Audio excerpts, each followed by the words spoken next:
Di zaman dulu tuh tahun 1983 kalau tak salah, Cina tuh lebih miskin daripada Indonesia. Berarti 3 kali lipat GDP per kapitanya Indonesia nih beda Cina di tahun 2023. Apalagi sekarang di tahun 2025, Cina tuh berani lawan Amerika, Kau tengoklah beritanya tuh setiap hari, korupsi, korupsi, korupsi. Iya, pejabat Indonesia nih sangat kaya raya, punya harta berlimpah. Usaha dia ada kat mana-mana. Kau udah tengok belum meme-nya Pak Soeharto? Wenak zamanku toh. Aku taunya Fufafa dengan Mulyono aja beda. Macam mana? Ya ndak tahu kok tanya saya.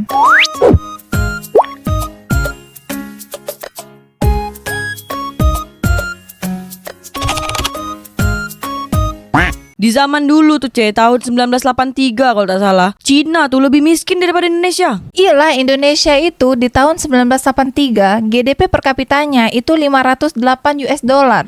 Sedangkan Cina itu GDP per kapitanya 255 dolar.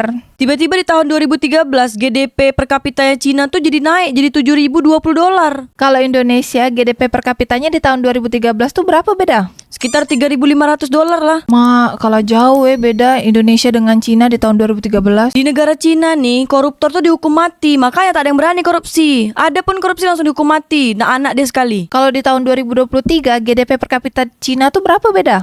12.600 dolar, Wih, banyak yang beda. Kalau GDP per kapita Indonesia di tahun 2023? Cuman 4.800 lah, naik 1.000 aja. Berarti 3 kali lipat GDP per kapitanya Indonesia nih beda Cina di tahun 2023. Apalagi sekarang di tahun 2025, Cina tuh berani lawan Amerika, Iyalah, sebab semua manufacturing tuh dibuat di Cina beda. Banyak orang bilang tenaga kerja di Cina itu murah, padahal tenaga kerja di Cina tuh terampil-terampil, Berarti apa penyebabnya banyaknya manufacturing industri di Cina beda? Di Cina nih kalau nak buat apa-apa, dia ini terkenal dengan efisiensinya, Modal semurah-murahnya atau sedikit-sedikitnya, terus dengan kualitas yang bagus tapi dapat untung yang banyak-banyak. Contoh manufacturing industri yang efisiensi itu macam mana beda? Contoh nih bahan baku. Cina nih selalu dapat bahan baku tuh yang harganya murah tapi berkualitas. Contoh nih nak buat HP. Buat HP nih bahan bakunya apa? Suku cadangnya apa? Dia misalnya dah beli nih di mana? Dapat yang murah. Dia untuk distribusi ke manufacturingnya itu udah menggunakan kereta api segala macam. Jadi logistiknya tuh banyak. Dia punya sendiri. Memudahkan dan memurahkan. Jadi dia nak produksi apapun cepat. Karena bahan bakunya gampang dia dapatkan. Aku tak paham nih beda. Maksudnya macam mana nih beda? Contoh nih nak buat HP. Dia mau bikin produksi sampai 10 juta unit. Berarti kan butuh bahan baku yang banyak. Dan bahan bakunya ini ada di 10 tempat untuk mendapatkannya. Untuk masuk ke dalam pabriknya, itu dia kan harus menggunakan transportasi. Jadi dari 10 tempat bahan baku yang berbeda ini, untuk menuju satu pabrik ini, dia orang ini dah mudah, dah cepat, dah canggih.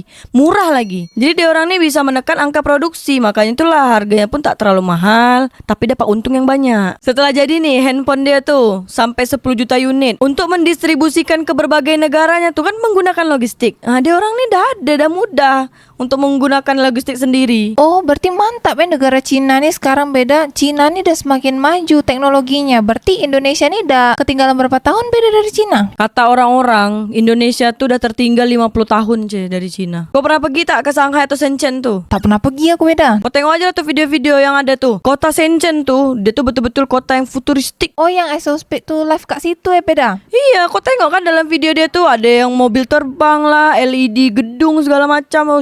Cantik-cantik lah pokoknya, warna nyala-nyala. Tapi kalau perbandingan Cina dengan Indonesia nih, Indonesia tertinggal 50 tahun. Nah, kalau Malaysia Indonesia nih, Indonesia udah tertinggal berapa tahun beda dari Malaysia? Walaupun Indonesia ini tertinggal dari Malaysia, kau harus ingat, Malaysia tuh pernah impor guru atau tenaga pengajar dari Indonesia ke Malaysia. Berarti guru-guru Indonesia nih banyak yang mengajar kan Malaysia lah zaman dulu Guru-guru Indonesia tuh banyak yang mengajar di Malaysia. Tapi sekarang kenapa Petronas yang untung terus? Petronas yang lebih maju daripada Pertamina Indonesia beda? Karena Indonesia ini banyak korupsi.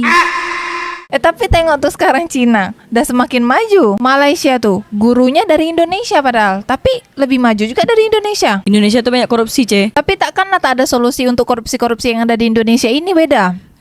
Indonesia nih dia belum mampu untuk hukum mati koruptor, mengambil hartanya koruptor.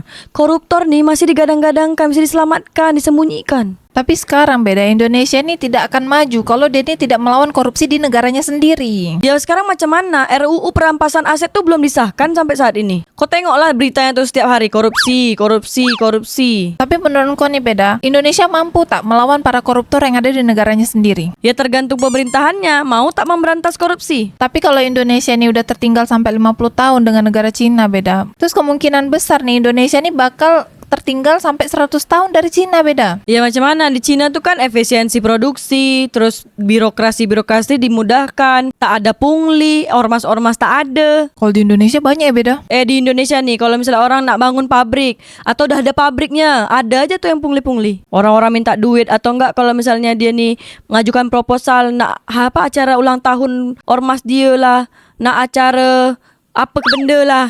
Ada aja. Makanya beda, sekarang nih banyak investor yang lari ke Vietnam. Bahkan mobil produksi dari Vietnam tuh investasi atau sponsor ke sepak bola Indonesia, Timnas Indonesia. Bagusnya tuh Timnas Indonesia tuh beda disponsorin dari Petronas Malaysia. Jangan nanti koyak nanti netizen Indonesia nih. Jadi apa respon Fufu Fafa tuh beda kalau Cina nih pernah miskin dari Indonesia? Negara lain sedang membuat sejarah, kita sedang mengenang sejarah, kata Rizal. Dijawab sama Romi Hafiz. Dan lebih baiknya harusnya bisa mengulang sejarah. Berat nih, Indonesia udah tertinggal 50 tahun dari Cina. Beberapa tahun lagi udah tertinggal 100 tahun dari Cina. Sekarang masih lebih kaya kok, pejabatnya doang tapi, kata Abu Salim. Dijawab sama Andi Wiguna. Woi, stop, haha, sangat terang. Iya, pejabat Indonesia ini sangat kaya raya, punya harta berlimpah. Usaha dia ada kat mana-mana. Zaman Pak Harto pertanian sangat diprioritaskan, kata Usman. Dijawab sama Nantan. Saiki mung duit sing udi utamake. Dijawab lagi sama Lala Permata.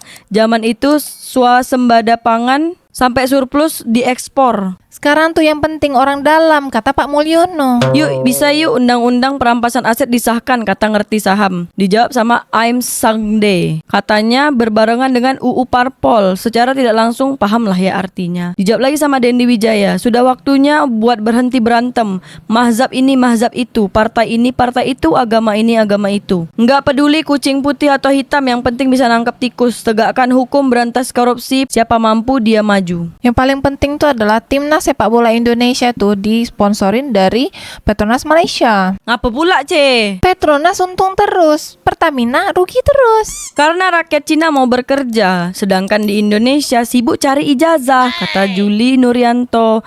Dijawab lagi sama Mas Ben, lebih tepatnya sibuk ngurusin ijazah palsu. Iya, Indonesia nih BBM dioplos, minyak dioplos, sampai ijazah pun palsu. SDM-nya aja lagi yang diperbaiki. Walaupun pemerintah mau maju, tapi rakyatnya kayak gitu-gitu aja ya susah juga lah, kata That Boy. Dijawab sama Uncle Root Beer. 1983 sampai 1993 itu mau sekolah aja masih sulit, masih kudu bayar SPP. Tahu nggak SPP itu apa katanya? Teknologi masih TV tabung dan siaran TV baru 3 stasiun. SDM kayak gimana jadinya nih? Semua hampir sampai sarjana tapi loker cuman minimal S1. Majulah Singapura. Presiden terbaik sepanjang hidup saya adalah Bapak Soeharto, kata Nanda Icang. Dijawab sama Anzazam. Era Soeharto nyatanya ekonomi pernah tumbuh 10%. Aku belum lahir tuh waktu Pak Soeharto menjabat. Kau udah tengok belum meme-nya Pak Soeharto? Wenak zamanku toh. Aku taunya Fufu Fafa dengan Mulyono aja beda. Macam mana? Ya ndak tahu kok tanya saya.